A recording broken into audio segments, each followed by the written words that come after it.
오늘 본문의 말씀은 디모데후서 2장 15절 말씀입니다. 너는 진리의 말씀을 옳게 분별하며 부끄러울 것이 없는 일꾼으로 인정된 자로 자신을 하나님 앞에 드리기를 힘쓰라. 지금 세상은 정보의 홍수시대라고도 불릴 만큼 많은 정보들을 접하며 우리는 살아가고 있습니다. 어떠한 정보를 알고자 할 때 이전에는 많은 책을 봐야 했고 또 경험자를 찾아 이야기를 들어야 하는 등의 많은 수고를 해야 했다면 이제는 알고자 하는 어떠한 정보를 인터넷 검색창에 입력하기만 하면 그에 관한 수많은 정보들이 눈앞에 보여지는 시대가 바로 오늘날 우리가 살아가는 시대인 것입니다. 그렇게 오늘날 우리는 이러한 수많은 정보들을 손쉽게 접하고 있지만 그러나 그렇다고 그 모든 정보들이 다 옳은 정보들은 또한 아니라는 것입니다. 그 무수히 많은 정보들 가운데는 정확하지 못한 정보들 또는 아예 잘못된 정보들도 있다는 것입니다. 더불어 요새 우리 사회에 많이 등장하는 단어, 곧 가짜 뉴스라는 단어가 많은 곳에서 등장하고 있다는 것은 그만큼 잘못된 정보들이 사회 또 사람들 사이에 만연하고 있음을 보여주고 있다는 것입니다. 가짜 뉴스, 즉 뉴스가 가짜라는 것입니다.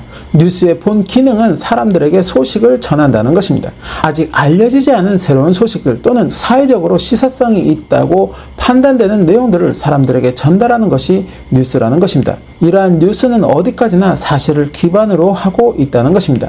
즉 있는 그대로의 사실을 대중에게 있는 그대로 전하는 것이 바로 뉴스의 핵심적 기능이라는 것입니다. 그런데 이러한 뉴스가 가짜라는 것입니다. 사실을 전해야 하는 뉴스가 사실이 아닌 거짓을 전하고 있다는 것입니다. 그리고 이러한 가짜 뉴스들이 특정 분야에서만 전해지는 것이 아니라 점차 여러 분야에서 또한 전해지고 있다는 것입니다. 정치와 경제를 막론하고 국내의 소식들에서도 이러한 가짜 뉴스들이 전해지고 있다는 것입니다. 최근에 유명한 유튜버를 협박하여 오랜 시간 돈을 갈취한 유튜버들이 구속되는 일들이 있었습니다. 그들이 그 유튜버를 협박한 내용은 다름 아닌 그녀에 대한 가짜 뉴스를 대중에게 전파하겠다는 것이었다고 합니다. 이러한 유명 인사가 그러한 가짜 뉴스 협박에 한동안 굴복할 수밖에 없었던 이유는 그러한 뉴스들이 대중에게 전파되게 되면 뉴스의 사실 여부를 떠나 치명적인 피해를 입을 수 있기 때문이었다는 것입니다. 후에 그것이 가짜 뉴스라고 밝혀진다고 하여도 때로는 도무지 회복될 수 없는 피해를 입을 수 있기에 이러한 가짜 뉴스 협박에 정신적인 또 금전적인 시달림을 당하고 있었다는 것입니다. 그래서 어떠한 연예인이나 유명 인사들은 자신들을 향한 이러한 가짜 뉴스가 대중에게 전파되고 나서 자신을 향한 대중의 비난을 견디지 못한 나머지 스스로 목숨을 끊는 일들도 발생하고 있다는 것입니다. 후에 그것이 가짜 뉴스라고 밝혀진다고 하여도 이미 그 당사자는 죽고 세상에 존재하지 않는다는 것입니다. 이러한 가짜 뉴스들이 지금 정치, 경제 등 다방면으로 양산되고 또한 대중에게 전해지고 있다는 것입니다. 그렇다면 왜 이러한 가짜 뉴스들이 난무하고 있는 것일까? 결국에는 이러한 가짜 뉴스를 통해 자신들의 이익을 성취하고자 하는 특정 대상들이 있기 때문이라는 것입니다. 그리고 그러한 이익은 금전적인 이익일 수도 또 권력일 수도 있으며 명예일 수도 있다는 것입니다. 즉 자신들의 이익을 성취하기 위해서 가짜 뉴스를 만들어 세상에 또 대중에게 전파하고 있다는 것입니다. 특별히 유튜브라는 것이 많은 이들에게 전파되고 이용되게 되면서 이러한 가짜 뉴스들은 더 많이 양산되고 있다는 것입니다. 객관적인 공정성은 결여된 채 극히 자신들의 주관적인 시선에서 어떠한 사물을 왜곡하여 전하는가 하면 전혀 사실무근의 이야기도 아니면 말고식으로 일단 전파하고 보는 경우도 많다는 것입니다. 자신들의 그러한 잘못된 뉴스들로 인해서 많은 이들이 피해를 입고 혼란을 겪고 있음에도 불구하고 그에 대한 죄책감도 없이 오늘도 여전히 잘못된 뉴스를 만들고 있다는 것입니다. 대중적인 관심을 이끌기 위해서 더 자극적인 제목을 걸고 더 자극적인 내용을 담아서 그렇게 잘못된 거짓 뉴스들을 만들어가고 있다는 것입니다. 오직 자신들이 추구하고자 하는 이익을 위해서. 더불어 이러한 이야기들을 전하는 매체들은 대중들이 이러한 뉴스에 더 자주 접하게 만들고 편향적인 모습이 되도록 만들어가고 있다는 것입니다. 한번 이러한 내용들을 보게 되면 이후 그와 비슷한 내용들을 자꾸 화면에 보여주게 되고, 그렇게 시청자들은 반복해서 그러한 내용들을 또한 보게 된다는 것입니다. 그렇게 같은 내용들을 반복적으로 듣고 보는 가운데 어느새 자신도 모르게 그러한 내용에 설득이 되어 버리는 모습을 보인다는 것입니다. 한 예를 들어 좌파와 우파로 완전히 양분되어 가고 있는 듯한 지금의 정치에 관심이 많으신 분들의 유튜브 화면을 보면, 우파적 성향을 가지고 계신 분들의 유튜브 화면은 온통 우파에 편향된 이야기를 전하는 채널들이, 또 좌파적 성향을 가지고 계신 분들의 유튜브 화면은 온통 좌파에게 편향된 이야기를 전하는 채널들이 화면을 가득 채우고 있는 것을 보게 된다는 것입니다. 그렇게 그러한 이야기들을 반복적으로 듣고 보면서 그들이 전하는 메시지들을 사실로 받아들이고 반대의 입장을 가진 상대들을 향한 비난에 동조하는 모습들을 보인다는 것입니다. 더불어 반대의 입장을 가진 대상들의 이야기들은 아예 들으려 하지도 않거나 모두가 거짓된 내용이라고 일축해버리는 모습들을 또한 보이고 있다는 것입니다. 심지어 자신들이 듣고 사실이라고 믿었던 그러한 뉴스가 후에 아니라는 것이 나타났음에도 불구하고 여전히 이러한 관점들은 변하지 않는 모습들까지 보이고 있다는 것입니다. 그렇게 어떠한 이야기들이 진실인지 또는 거짓인지 검증하려 하지 않은 채 거짓을 진실로 또는 진실을 거짓으로 여기며 살아가고 있다는 것입니다. 그렇다면 우리 신앙은 이에서 예외라고 말할 수 있을까? 세상에 전파되는 하나님의 말씀들이 모두 진리라고 말할 수 있을까? 아마도 이러한 물음에 예라고 말하시는 분은 없을 것이라 생각합니다. 즉 우리 신앙도 결코 예외는 아니라는 것입니다. 온라인에서 또 오프라인에서 전해지는 무수한 하나님의 말씀들이 모두 진리인 것은 아니라는 것입니다. 같은 성경의 말씀을 두고 하나님의 말씀을 전하지만 그러나 모든 말씀이 진리는 아니라는 것입니다. 그 가운데는 거짓된 진리들도 있다는 것입니다. 겉으로는 진리인 것처럼 포장을 하고 있지만 결국에 그 포장을 걷어내고 나면 그 속에 숨겨진 것은 거짓된 진리인 것들이 있다는 것입니다. 이단들이 전하는 하나님의 말씀들, 그들 역시도 우리와 같은 성경의 말씀을 보고 성경의 말씀을 기반으로 하나님의 말씀을 전하고 있다는 것입니다. 그렇게 자신들이 전하는 말씀들이 진정한 진리의 말씀이라고 이런저런 이야기로 자신들의 말을 증명하려 한다는 것입니다. 그러나 결국은 왜곡된 진리이며 거짓된 진리라는 것입니다. 그렇다면 이러한 말씀들이 진정한 진리의 말씀인지 거짓된 말씀인지 어떻게 분별할 수 있을까? 첫째, 그 말씀이 누구의 뜻을 대변하여 말씀을 전하고 있는가를 분별할 수 있어야 한다는 것입니다. 권력자가 언론을 자신의 것으로 장악하게 되면 그 언론은 결국 권력자의 뜻을 대변하는 도구에 지나지 않는다는 것입니다. 그렇게 권력자의 편에서 권력자를 옹호하는 메시지들을 대중에게 전하고 그렇게 대중들이 권력자를 향한 긍정적인 생각을 가질 수 있도록 만든다는 것입니다. 말씀도 마찬가지라는 것입니다. 겉으로는 하나님의 말씀이라고 전하고 있지만 그 말씀이 결국 교주의 뜻을 대변하고 있고 교주를 향한 긍정적인 말들을 전하고 있다면 그것은 하나님의 말씀, 곧 진리의 말씀이 아니라는 것입니다. 겉으로는 하나님의 말씀인 척 포장을 하지만 결국에는 교주의 뜻을 대변하는 거짓된 말씀에 지나지 않는다는 것입니다. 성경에 등장하는 하나님의 선지자들과 사도들은 결코 자신의 뜻을 대변하려 하지도 또 자신을 긍정적으로 생각할 수 있게 하는 메시지도 전하지 않았다는 것입니다. 그들은 오로지 하나님의 뜻만을 대언하였고 사람들의 마음에 주님을 향한 믿음의 씨앗이 심어질 수 있는 그러한 말씀들만을 전하였다는 것입니다. 그렇게 하나님의 뜻을 대언하는 것으로 인해서 사람들에게 오히려 미움을 받고 매를 맞고 핍박을 당하며 죽임을 당한다고 하여도 그들은 이에 굴하지 않고 오직 하나님의 뜻만을 끝까지 대언하였다는 것입니다. 둘째, 말씀의 관점이 어디에 머물러 있는가를 분별할 수 있어야 한다는 것입니다. 오늘날 전 세계적으로 동성애가 확산되어 가고 또 법률적으로도 합법화되어 가고 있습니다. 여전히 교회와 기독교 단체들은 동성애가 확산되어 가는 것을 우려하며 합법화를 반대하고 있지만 시간만 조금 늦출 뿐이라는 것입니다. 점차 세상의 성도의 권세는 약해지고 깨지며 세상의 죄악은 관영해지는 그 마지막 때를 현재 우리는 살아가고 있다는 것입니다. 아이러니한 것은 세상에 이러한 동성애가 합법 합법화되고 있다고 해서 동성애자들이 직접 세상 권력을 잡아 동성애를 합법으로 만들고 있는 것은 아니라는 것입니다. 물론 그들이 정치가들 뒤에서 어떠한 역할을 하고 있는지는 알 수 없지만 결국에 이러한 법을 정하는 자들은 동성애자들이 아니라는 것입니다. 그럼에도 이러한 것을 합법화시키고 있는 이유는 단지 인본주의에 입각하여 동성애자들도 같은 인류의 구성원으로 인정하고 그들의 인간적 존엄과 가치를 존중하겠다는 취지에서 이를 용인하고 합법화한다는 것입니다. 그런데 이러한 인본주의적 뜻이 일부 교회에서도 받아들여지고 있다는 것입니다. 그렇게 교회가 이들을 인정해야 한다고 하고 받아들여야 한다고 외치는 목회자들도 보게 된다는 것입니다. 그것이 우리 믿음의 사람들이 실천해야 할 하나님의 사랑이라고 외치기도 한다는 것입니다. 만일 그럴 것 같았으면 하나님은 율법으로 동성애를 금지하지 않으셨을 것이고 그들을 가증하게 여기지도 않으셨을 것입니다. 더불어 하나님이 소돔과 고모라를 진멸하신 결정적인 이유는 그 중심에 동성애가 만연하여 있기 때문이었다는 것입니다. 성경 그 어디에도 동성애를 향한 하나님의 사랑은 언급되어 있지 않다는 것입니다. 말씀을 전함에 있어 전적으로 하나님의 관점에서 신본주의적 해석으로 말씀을 전해야 하는데 말씀을 인간적인 관점에서 인본주의적 해석으로 전하고 있다는 것입니다.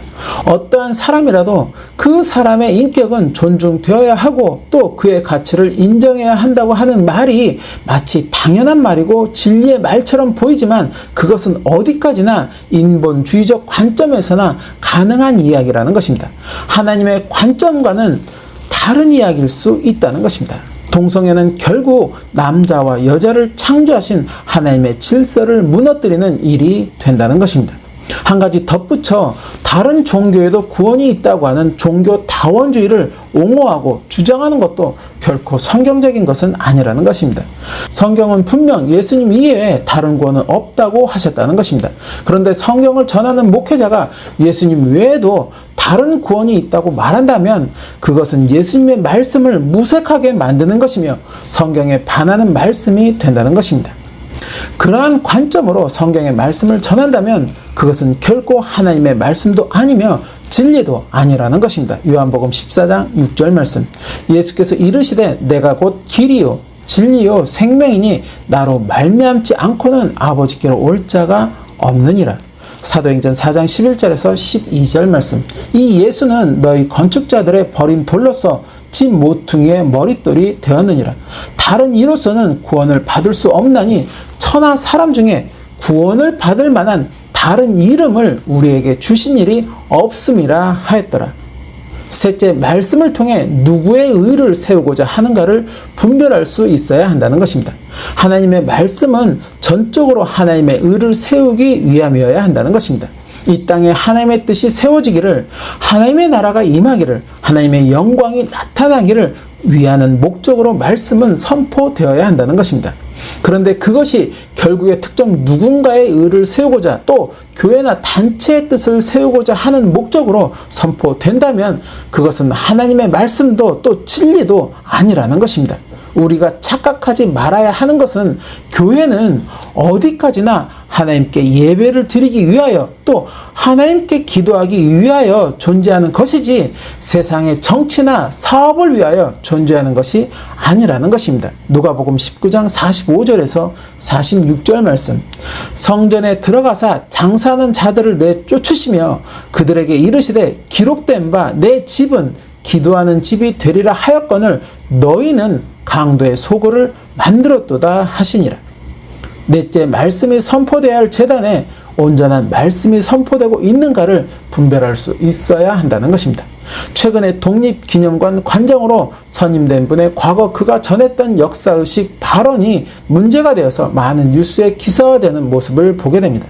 그런데 동영상에 비춰진 그의 발언 장소가 다름 아닌 교회였다는 것입니다.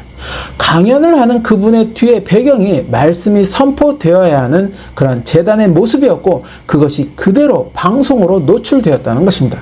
어떠한 이유로 인해서 교회에서 이러한 분을 초청하여서 그러한 강연을 하게 하였는지는 모르겠으나 이처럼 이따금 말씀만이 선포되어야 할 그러한 제단에 말씀이 아닌 어떤 세상의 강연들이 전해지고 있는 모습들을 보게 된다는 것입니다.